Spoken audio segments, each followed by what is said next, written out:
Welcome to the Slop Temple. We pray this video helps. You start by identifying the symptom. Crash loop back off. Run kubectl get pods and pick the failing pod. Note restart counts.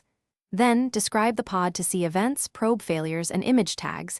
This shows why Kubernetes is restarting it. Next, fetch container logs, and when needed use previous to catch the last crash trace. Once done, you'll know whether it's a runtime exception, missing config, or probe misconfiguration. Make sure to record exact error messages before changing anything. Now analyze likely causes.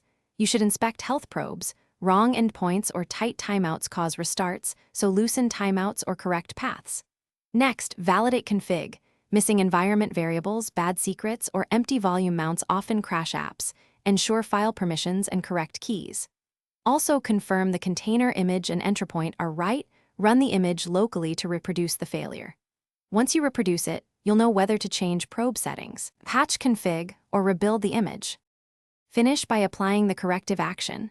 Update probes, fix config files, or push a rebuilt image, then kubectl apply to update the deployment. Once applied, trigger kubectl rollout restart and watch pod status until ready.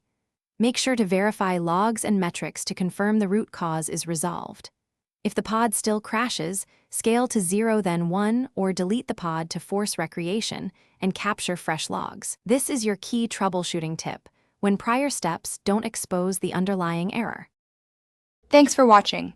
Consider subscribing if we helped you.